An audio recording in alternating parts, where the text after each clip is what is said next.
एक प्रॉब्लम हो गई है, मेरे को यहाँ रोक दिया गया है। एक्चुअली वीज़ा देने से मना कर रहे हैं। इनसे पानी मांगा था मैंने, इन्हें पानी तक नहीं दिया, कहते पानी है ही नहीं। तो छोटा सा एयरपोर्ट है इनका, मतलब दो गेट हैं सारे यहाँ 1 2 3 4। यही है नॉर्थ सिप्रस का इंटरनेशनल एयरपोर्ट।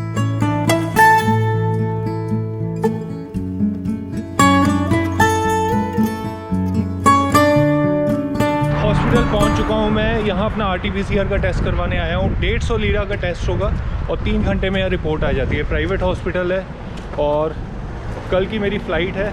कहाँ जा रहा हूँ, एक नई कंट्री में जा रहा हूँ। उस कंट्री के बारे में थोड़ा रुक के बताऊँगा, लेकिन ये है एलीट हॉस्पिटल। लो जी, टेस्ट हो गया और 3 घंटे पर रिपोर्ट भी आ गई है और रिपोर्ट मेरी नेगेटिव आ चुकी है। एक ज़रूरी बात आपसे शेयर कर लूँ कि आप जब भी अब कोई फ़ॉरेन ट्रिप करो ना, अपनी इंश्योरेंस पक्का करवा के लेकर आओ। ट्रैवल इंश्योरेंस आपके पास होनी ही चाहिए। कारण उसका ये है कि अगर बाई चांस लेट से मेरा यहाँ भी रिज़ल्ट पॉजिटिव आ जाता तो मुझे ये 15 दिन के लिए क्वारंटाइन इंस्टीट्यूशन क्वारंटाइन में डाल देते। उसका सारा खर्चा मेरे को खुद उठाना पड़ता, ठीक है। और जो फ़ॉरेन के इंस्टीट्यूशन क्वारंटाइन है ना, उनका खर्चा बहुत महंगा है। अगर मेरे पास इंश्योरेंस होगी तो फिर सारी इंश्योरेंस कंपनी वो खर्चा उठाएगी, क्योंकि ये टाइम ऐसा है कि आपके कई टेस्ट होंगे। पॉसिबिलिटी बहुत है कि कहीं ना कहीं आप पॉजिटिव आ सकते हो। लो जी, सुबह सुबह एयरपोर्ट के लिए निकल पड़ा हूँ मैं। 5:30 हुए हैं और अब मैं जा रहा हूँ यहाँ से सीधा बस टर्मिनल, जहाँ से मुझे एयरपोर्ट के लिए बस मिलेगी, जो कल रात को मैंने बुकिंग करवाई थी अपनी रिजर्वेशन।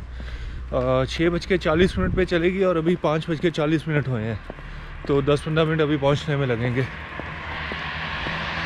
ये सुबह सुबह वाला उठना ना 5 बजे वाला बड़ा यार ख़राब होता है ये। तो जी बस टर्मिनल पे पहुँच चुका हूँ और बस अभी 10-15 मिनट में बस चलने वाली है। और ये वाली बस है मेरी। एक्चुअली बस बदल गई और ये वाली बस है अपनी, तो इसी में जाऊंगा।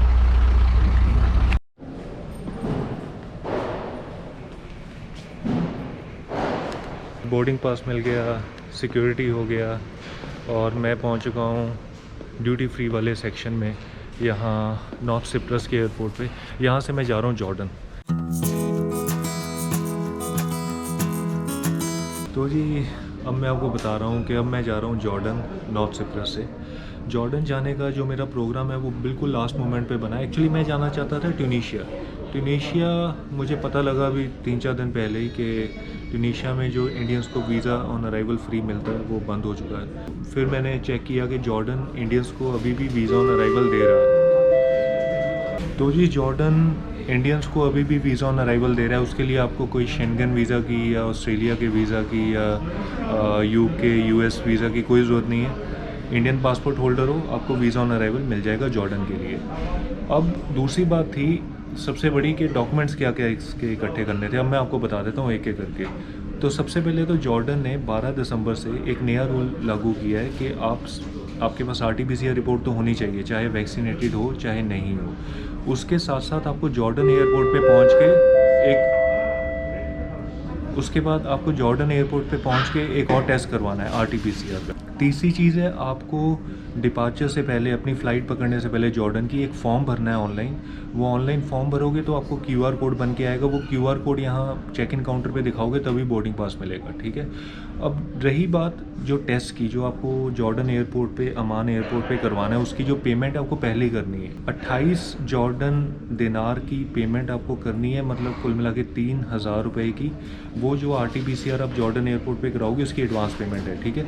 वो पेमेंट जब आप करोगे तभी आपका QR कोड वो जनरेट होकर आएगा आपकी मेल में या आपके PDF में आप डाउनलोड कर सकते हो, ठीक है। तो एक तो RT-PCR हो गया, फिर उसके बाद जो ये जॉर्डन का QR कोड हो गया। QR कोड आपको तभी जनरेट होगा जब आप पेमेंट भरोगे। अच्छा, QR कोड का जो फॉर्म भरने के लिए वो मैं लिंक डिस्क्रिप्शन में डाल दूँगा। अब उसके बाद मैंने एक चीज़ एक्स्ट्रा और ली है, वो मैंने लिया है जॉर्डन का पास। जॉर्डन का पास मेरे को पड़ा है 70 जॉर्डन दिनार का। इस पास की खासियत ये है कि मेरे को जॉर्डन में जितनी भी टूरिस्ट अट्रैक्शन है, लगभग 40 के करीब, उसमें फ्री एंट्री मिलेगी, ठीक है। जॉर्डन में हर टूरिस्ट अट्रैक्शन की एंट्री लगती है। इवन कि पेट्रा जो एक one of the 7 wonders of the world है, उसमें भी अंदर जाने की एंट्री फीस है। तो वो मैंने पहले ही एक पास ले लिया जिसमें मुझे 40 टूरिस्ट अट्रैक्शन फ्री मिलेगी। साथ ही साथ में मैं अगर वहाँ जॉर्डन में 3 दिन रुकता हूँ ठीक है। तो मेरी जो वीज़ा फ़ीस है ऑन अराइवल वो भी माफ़ हो जाएगी। जॉर्डन का visa on arrival fees Indians के लिए 4,000 रुपये है, मतलब 40 जॉर्डन दिनार, वो मतलब 4,000 रुपये के आसपास बना। अब मैं अगर जॉर्डन में 3 दिन से ज़्यादा रह लेता हूँ तो मेरी जो वीज़ा फ़ीस है, वीज़ा ऑन अराइवल, वो माफ़ हो जाएगी। ठीक, 70 में से 40 जॉर्डन दिनार वो वीज़ा फ़ीस माफ़ हो गई। जो बाकी 30 जॉर्डन दिनार है उसमें मतलब पूरे जॉर्डन की मेरे को टूरिस्ट अट्रैक्शन की फ्री एंट्री मिल गई। अब एक आपको छोटा एग्जांपल बताता हूँ। जो पेट्रा है ना, जो one of the 7 wonders of the world है, उसकी एंट्री फ़ीस ही 50 जॉर्डन दिनार है। 9 बजे मेरी फ़्लाइट है यहाँ से 11:30 बजे की। मैं जा रहा हूँ पेगासस एयरलाइन से। 11:30 यहाँ से चलेगी, ये पहुँचेगी अंटालिया टर्की में। मेरे ख्याल से 1-1.5 घंटे के अंदर पहुँचेगी। लेकिन टर्की अंटालिया में मेरा 11:30 घंटे का ले ओवर है। 11:30 घंटे का, मतलब मैं उधर से चलूँगा रात को 11:15 बजे के करीब, और अमान के लिए। उधर से मेरे ख्याल से अमान है 1-1.5 घंटे का रास्ता। फिर तो मैंने ना जॉर्डन पास एक्चुअली सेफ्टी के लिए लिया है, क्योंकि मुझे एक बात आपको बता दूं कि काफ़ी न्यूज़ है कि जॉर्डन्स में इंडियंस को बहुत ज़्यादा डिपोर्ट किया जा रहा है। तो मुझे भी अभी शायद वो डाउट लग रहा है कि अगर तो एंट्री मिल जाती है तो अच्छी बात है, अगर नहीं मिलती तो वापस इंडिया जाएंगे। तो इसलिए मैंने जानबूझ के जॉर्डन पास लिया, ताकि उधर इमिग्रेशन ऑफिसर को लगे कि हाँ भैया मैं टूरिस्ट हूँ, पक्का घूमने आया हूँ टूरिस्ट साइट से, और वापस चला जाऊँगा यहाँ से। नहीं तो अगर जॉर्डन इतना डिपोर्ट नहीं करता तो शायद मैं नहीं लेता। और ये भी कोई गारंटी नहीं है। मैंने जॉर्डन पास ले लिया तो मेरे को एंट्री मिलेगी, बाकी उधर जाके आपको पता ही है इमिग्रेशन पे इंटरव्यू होती है अच्छी खासी। मैंने पहली बार एयरपोर्ट पे ना ब्रश किया है, मुंह हाथ धोया हूँ, साफ वाफ किया अपने आप को। यहाँ वॉशरूम्स बने हुए हैं बड़े अच्छे से, तो ब्रश किया, शेव की, मुंह हाथ धोया, अच्छा टावल वावल निकाल के ना वॉशरूम के अंदर अपना काम वाम कर रहा था। सुबह सुबह बड़ा जल्दी उठ गया था 5 बजे। तो ना एक्चुअली एक अंकल जी का जहाज़ मिस हो गया, ये वाला, ये निकलने लगा और ये अंकल जी इधर लड़ रहे हैं।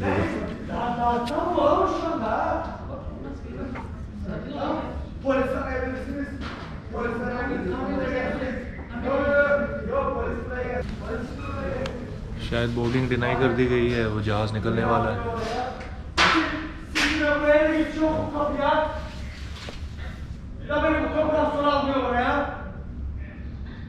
वो अपना फ्लाई पीजीएस पेगासस आ गया है। इस तरह पेगासस लगा हुआ है। ये दोनों है एनाडोलू जेट। ये दोनों ना लोकल, मतलब जैसे एयरलाइंस हैं डोमेस्टिक एयरलाइंस टर्की की, तो टर्किश एयरलाइन की इनके साथ कोलैबोरेशन है। जब टर्किश एयरलाइन की आप इनसे टिकट बुक करते हो ना, तो वो जहाज़ ये वाला जाता है छोटे मोटे रूट्स के लिए, जैसे सिप्रस में या दुबई भी। लो जी, 2 घंटे यहाँ बैठने के बाद मेरी बोर्डिंग शुरू होने लगी है। ये वाला जहाज़ है अपना लगा हुआ। 1-1.5 घंटे का सफ़र है यहाँ से एंटालिया टर्की में। Lütfen dikkat, bir adet bagaj bulunmuştur. Sahibinin polis güvenlik noktasına müracaat etmesi önemli rica olunur. छोटा सा एयरपोर्ट है इनका, मतलब 2-4 तो गेट हैं सारे यहाँ 1 2 3 4। यही है नॉर्थ सिप्रस का इंटरनेशनल एयरपोर्ट।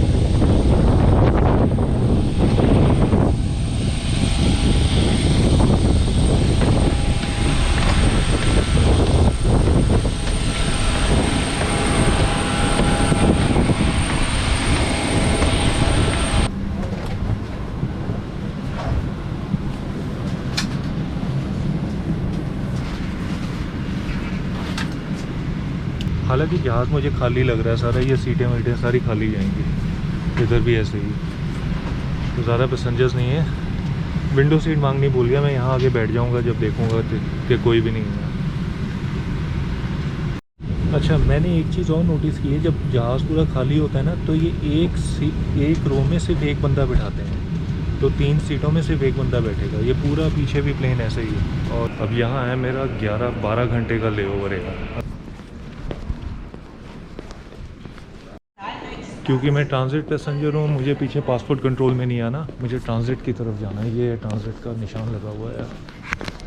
भाई ये पता नहीं क्या प्रॉब्लम पड़ गई है यहाँ। एक्चुअली ना ट्रांजिट एरिया ही नहीं है, यहाँ से पासपोर्ट कंट्रोल है ये वाले, और पासपोर्ट से कंट्रोल से वीज़ा लेकर आपको बाहर जाना है। तो इन्होंने पुलिस का सिक्योरिटी बुलाई है इन्होंने, तो देखने के लिए कि मुझे ट्रांजिट में कैसे लेकर जाएँ। तो एक ये नई प्रॉब्लम है, इस एयरपोर्ट पे ट्रांजिट ही नहीं है अनातालिया पे। और हालांकि सिंगल PNR टिकट है मेरी, एक PNR पे सफ़र कर रहा हूँ नॉर्थ सिप्रस से अम्मान तक।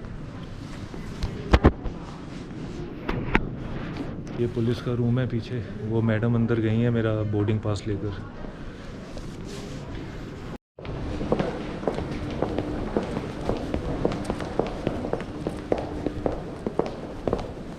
तो जी अब मैं बताता हूँ एक्चुअली सारा किस्सा हुआ क्या। जब मैं जहाज़ में से निकला तो मैं निकल के अपना ट्रांजिट सेक्शन की तरफ जाने लगा, तो जाते जाते क्या हुआ कि आगे ना पासपोर्ट कंट्रोल आ गया। मतलब पासपोर्ट कंट्रोल में तो ऑब्वियसली मुझे नहीं जाना, क्योंकि ना मेरे पास वीज़ा है ना मैंने टर्की में एंटर करना है, मुझे तो ट्रांजिट अंदर से ट्रांजिट करके दूसरी फ़्लाइट पकड़नी है। तो वहाँ मुझे कोई ट्रांजिट का सेक्शन मिला नहीं। तो फिर क्या हुआ कि वहाँ ना एक पुलिस का कमरा था पासपोर्ट कंट्रोल के सामने एकदम, जो मैंने आपको वीडियो में दिखाया भी था। तो मैं उस ऑफ़िस में चला गया, उसमें एक पुलिस वाले भाई साहब बैठे थे। तो मैंने उन्हें कहा, मैं ट्रांजिट पैसेंजर हूँ, तो ट्रांजिट सेक्शन कहाँ है। मैंने उनसे रास्ता पूछा, उन्होंने मेरा पासपोर्ट मांगा और बोर्डिंग पास लिया। तो एक बात तो पक्का पूरी क्लियर होगी, पूरे जहाज़ में अकेला मैं था जो ट्रांजिट करके इस फ़्लाइट से जा रहा था। तो उन्होंने अपने फ़ोन किया, पता नहीं पेगासस एयरलाइन को फ़ोन किया या एयरपोर्ट की सिक्योरिटी स्टाफ को फ़ोन किया। तो मुझे कहते हैं आप 2 मिनट वेट करो, यहाँ कोई आ रहा है बात करने के लिए। फिर वहाँ मैंने देखा एक मैडम आई, मैडम ने मुझे कहा चलो आप मेरे पीछे पीछे आओ। तो मैंने कहा ठीक है जी, मैंने कोई बात नहीं की। तो खैर अंदर जाते जाते एक लिफ्ट थी, लिफ्ट के अंदर एंटर हुए, पता नहीं कौन से खुफिया रास्ते से अंदर से गलियों में से निकलते हुए ये ऊपर डिपार्चर गेट्स पर ले आए मेरे को, गेट्स वाले सेक्शन पे। और फिर यहाँ मेरे को लेकर गए पासपोर्ट, एक ना ऑफिस बना हुआ था जो जिसमें पुलिस का हेड बैठा हुआ है। खैर उसको मेरा जाके पासपोर्ट दिया इन्होंने। पुलिस वाले भाई साहब ने मेरा पासपोर्ट इतनी बारीकी से चेक किया। फिर उसके बाद उन्होंने जो मैग्नीफायर होता है ना, जो आंख में डाल के एकदम पासपोर्ट को नज़दीक से देखते हैं, मेरा पासपोर्ट चेक किया कि पता नहीं क्यों, शायद ये इसलिए कर रहे थे क्योंकि मैं नॉर्थ सिप्रस से आ रहा हूँ। नॉर्थ सिप्रस तो टर्की का हिस्सा है, तो टर्की को उसमें क्यों दिक्कत होगी कि मैं नॉर्थ सिप्रस से आ रहा हूँ और ये बंदे को अच्छे से चेक करना है कि ये बंदा सही है कि नहीं है। खैर उन्होंने पासपोर्ट अच्छे से चेक किया, फिर पासपोर्ट में एंट्री देखी, उसके बाद मेरी फ़ोटो वोटो मिलाई। उसके बाद उन्होंने पासपोर्ट वो मैडम को दे दिया और मैडम ने बाहर आके पासपोर्ट मेरे को दे दिया और मुझे मैडम कहते हैप्पी जर्नी। फिर उसके बाद मैंने उनसे पूछा, मैंने कहा मैडम ये सब कुछ क्या दिक्कत है, मतलब क्यों हुआ ये सारा। तो वो तो इत्तेफाक से मेरी किस्मत अच्छी थी कि मेरी सिंगल PNR टिकट थी, अगर डबल PNR होता तो वापस पक्का मुझे यहाँ से वापस भेजते।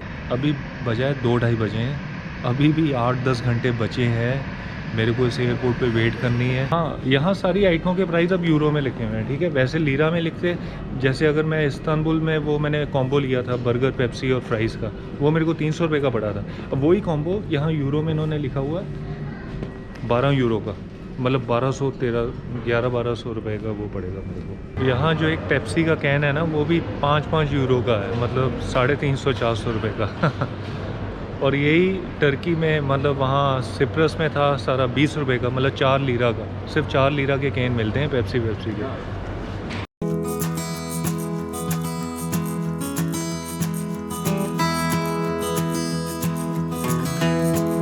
एक चीज़ यहाँ एयरपोर्ट पे ज़रूर अच्छी हुई है मेरे साथ अभी तक, जो मैंने सिम कार्ड लिया था सिप्रस में, वो सिम कार्ड का इंटरनेट सेम यहाँ बिल्कुल बहुत बढ़िया चल रहा है, मतलब सुपर फास्ट इंटरनेट चल रहा है, क्योंकि इस एयरपोर्ट पे वाईफाई भी फ्री नहीं है।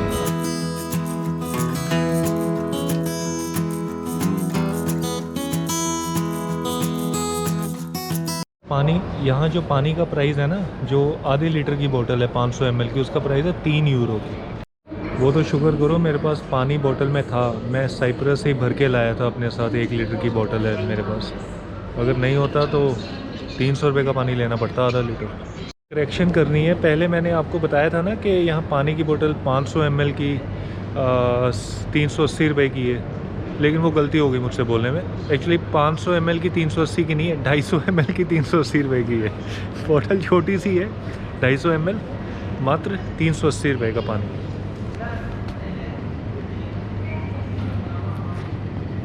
अभी एक्चुअली पता क्या, मैंने ऑनलाइन कई मटेरियल देखा, उसमें लिखा आ रहा है कि जॉर्डन ने इंडियंस को वीज़ा ऑन अराइवल देना बंद कर दिया है। तो ये तो बड़ी एक दिक्कत वाली और एक और टेंशन वाली बात हो गई है।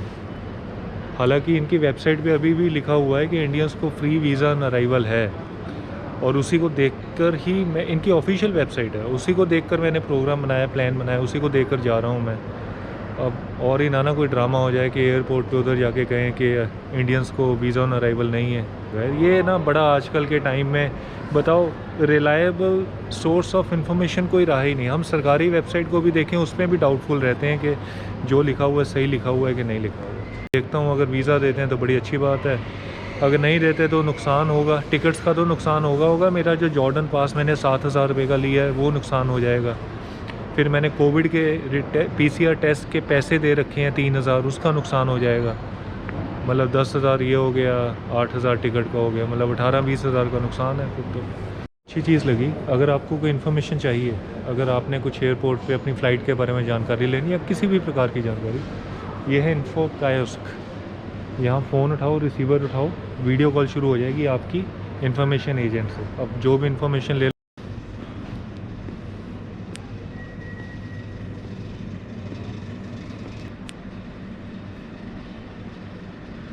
तो ये मेरी अमान फ़्लाइट का गेट नंबर 8 लग गया, वो दूसरे नंबर पे। भाई पहली बार हुआ है कि मेरा यहाँ पीछे ड्रग टेस्ट भी हुआ। सबका खैर हुआ, सबका ड्रग टेस्ट हो रहा है। और यहाँ बोर्डिंग गेट पे ही दोबारा सिक्योरिटी हो रहा है सबका। तो जी पहुँच चुका हूँ जॉर्डन एयरपोर्ट पे। अभी इमिग्रेशन करवाता हूँ, देखता हूँ एंट्री मिलती है कि नहीं और क्या क्या होता है। पहली लुक में तो एयरपोर्ट बहुत बढ़िया लग रहा है। अभी बस कोविड टेस्ट होगा, उसके बाद मेन तो इमिग्रेशन है। पता नहीं इमिग्रेशन में कितने घंटे की ग्रिलिंग होगी, कितने सवाल पूछेंगे, क्या पूछेंगे। चलो अभी क्लियर हो जाएगा और 1-2 घंटे में।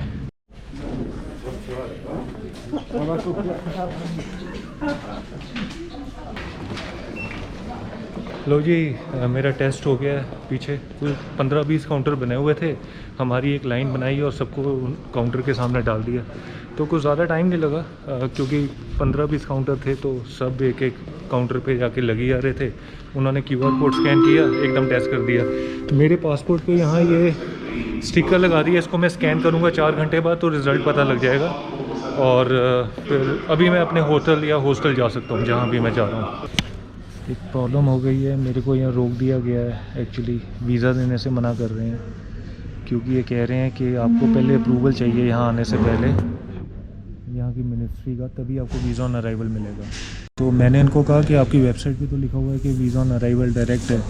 तो इन्होंने कहा है कि 5 दिन पहले फॉर्मेट चेंज हो चुका है और अब आपको पहले अप्रूवल लेना पड़ेगा। बस मेरा पासपोर्ट अंदर रखा हुआ है और इन्होंने मुझे वेट करने के लिए कहा है 5 घंटे, सुबह 8 बजे तक। अभी 2 बजे हैं तो कहते हैं मैनेजर आएंगे इनके, तो उनसे मैं रिक्वेस्ट करूँगा वीज़ा।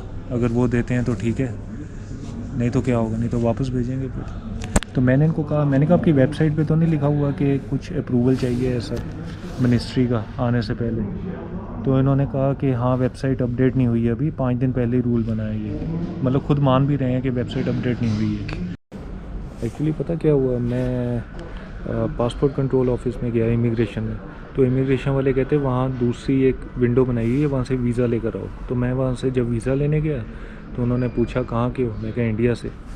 तो मतलब तभी उन्होंने मना कर दिया था क्योंकि ना कोई मुझसे टिकट मांगी, ना मुझसे कोई इंश्योरेंस चेक की, ना मेरे डॉक्यूमेंट चेक किए, ना मुझसे कुछ इन्होंने रिटर्न टिकट के बारे में कुछ भी पूछा। मतलब कोई डॉक्यूमेंट तक तो पूछने की बात ही नहीं हुई ना। बस वो जहाँ से वीज़ा मिलता है एक अलग खिड़की से, अच्छा वीज़ा मैं सोच रहा था इमिग्रेशन वाले स्टैम्प मार के देंगे, लेकिन नहीं, इमिग्रेशन वालों के पास गया तो वो कहते पहले आप वीज़ा लेकर आओ एक दूसरी विंडो से।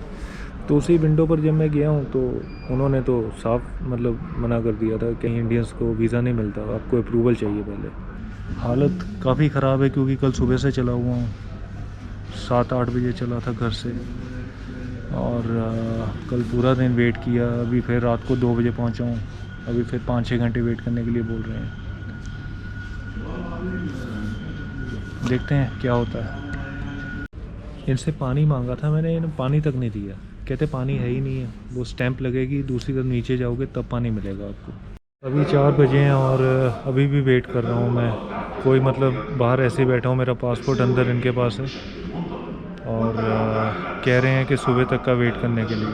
मतलब मैं हैरान हूँ कि वेबसाइट पे अभी भी लिखा हुआ है वीज़ा ऑन अराइवल, लेकिन ये कहते हैं कि अप्रूवल चाहिए। अब तो लग रहा है, अब पता क्या मन कर रहा है कि जल्दी से जल्दी करें, अगर नहीं एंट्री देनी तो वापस भेज दो, मैं इंडिया चल जाता हूँ वापस। लेकिन यहाँ खाली बैठना और परेशान होना वो बहुत ख़राब है। लो जी 7 बज चुके हैं और अभी तक इंतज़ार कर रहा हूँ। लेकिन एक बात सही है, पता क्या है, इससे एक्सपीरियंस से कुछ सीखने को मिल जाएगा कि जैसे मुझे डिपोर्ट कर रहे हैं तो डिपोर्ट करने के बाद कैसे फ़्लाइट से कैसे भेजते हैं, हमें बुक करनी पड़ती है कि ये बुक करके देते हैं, और कौन सी फ़्लाइट बुक करेंगे, क्योंकि सस्ती फ़्लाइट्स भी बहुत हैं, महंगी फ़्लाइट्स भी बहुत हैं। तो मैं अभी चेक कर रहा था, जैसे 9:30 बजे वाली सस्ती है, 12:30 बजे वाली बहुत महंगी है। लेकिन वो एक प्रोसेस भी पता लग जाएगा कि डिपोर्टेशन का प्रोसेस कैसे होता है सारा।